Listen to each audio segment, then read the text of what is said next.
The bank vault had a massive 20-ton door, and its walls were reinforced with iron. The makers were so confident in its security that they didn't even bother installing an alarm system.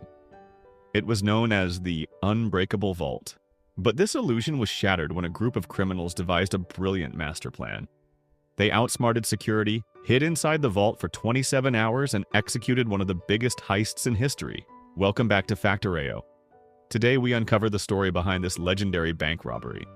What was the master plan, and why is it considered the most remarkable bank heist ever? Before we dive into the details, let's go back to July 19th, 1976. It was a bright Monday morning in the city of Nice, France. As the sun rose, staff members arrived at the Société Générale Bank, which was reputed to be one of the most secure banks in the world. Its vault was considered impenetrable, a fortress of steel and concrete. As per routine, the bank staff went to unlock the vault. It was an incredibly heavy door with an extremely complicated locking mechanism. They entered the combination, but the door didn't budge. This wasn't entirely unusual. The vault had experienced technical issues before due to its immense weight. The staff assumed it was just another mechanical failure and contacted the vault manufacturing company for assistance. Half an hour later, expert technicians from the company arrived and began attempting to unlock the vault. But to everyone's surprise, even the experts couldn't open it. They tried multiple times, but the door remained firmly shut. The situation was becoming critical. Customers were waiting, and the bank's reputation was at stake. After 3 hours of unsuccessful attempts, the staff and technicians decided to take extreme measures. They brought in a heavy-duty drill to create a small hole in the vault wall, hoping to inspect the issue from the inside. When they finally peered inside through the drilled hole, they were shocked beyond belief. Someone had welded the vault door shut from the inside.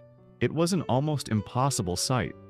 The vault had no windows, no alternate entrances, and no light source. There was only one way in and out, the massive door itself. How could anyone have gotten inside in the first place? Realizing that something extraordinary had happened, the bank officials decided to break through the vault wall. But this was no easy task. The walls were heavily reinforced with iron and much thicker than standard walls. After hours of grueling effort, they managed to carve a hole big enough for a person to enter. And what they found inside was unbelievable. The vault had been looted. Hundreds of safety deposit boxes had been pried open, their valuable contents missing. Some boxes remained untouched, but the damage was immense. And then they noticed something strange. Words spray-painted on the vault wall. In English, the message read, "Without weapons, without hate, without violence." As the bank staff tried to comprehend what had happened, they discovered something even more astonishing. A tunnel leading from the vault's floor into the city's underground sewer system. By this time, the police had arrived. Their initial investigation revealed that the robbers had broken into 400 out of 4,000 safety deposit boxes, stealing millions in cash, gold, and valuables. The estimated worth of the heist at the time was over $20 million, equivalent to nearly $110 million today. Inside the tunnel, police found a trail of evidence. Abandoned tools, ventilation equipment, electrical cables stretching nearly a kilometer, and 27 gas cylinders used to power welding torches. The meticulous planning and execution stunned law enforcement. This was not just the biggest bank heist of the century. It was also France's most significant criminal investigation. The case spread like wildfire across the world. While the bank's reputation was severely damaged, the French police faced immense pressure to track down the masterminds behind the crime. Over the next several months, they interrogated suspects, questioned bank employees, and searched for leads. But the robbers had vanished without a trace. Then, 3 months later, in October 1976, a breakthrough came. The police received an anonymous tip about one of the robbers. It turned out that a member of the gang had been betrayed by his own girlfriend. At first, the suspect denied any involvement. But under intense interrogation, he finally cracked. He revealed the names of his accomplices, and with that, the police uncovered a shocking truth. The gang responsible for the heist was previously known only for small-scale thefts. None of them had the expertise or resources to pull off a robbery of this magnitude. The police were baffled. Who was the true mastermind behind this operation? Then, during further questioning, the gang members revealed a name that shocked everyone. Albert Spaggiari, a simple photographer. When the police arrested Albert, he appeared anything but a criminal. He wore simple clothes, lived in an ordinary house on the city's outskirts, and had a modest lifestyle.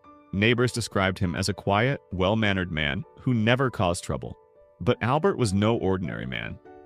When confronted by the police, he calmly confessed that he was the mastermind behind the heist. Albert had meticulously planned the robbery for years. He first secured a safety deposit box at the bank, giving him access to the vault.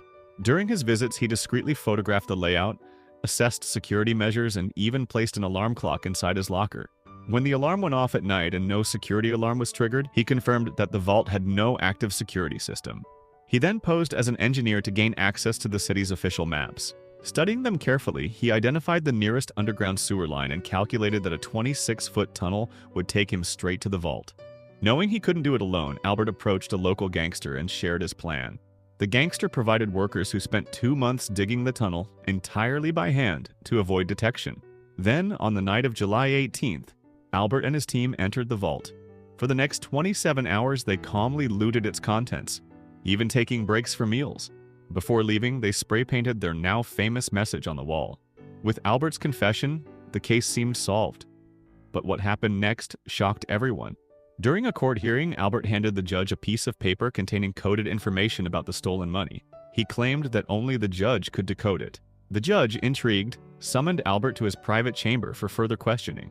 But as the judge examined the paper, Albert saw his chance. In a daring escape, he leaped out of the chamber's window. It was only the first floor, and conveniently, a car was parked directly below. Albert landed on the car's roof, quickly got up, and sprinted to a waiting motorcycle.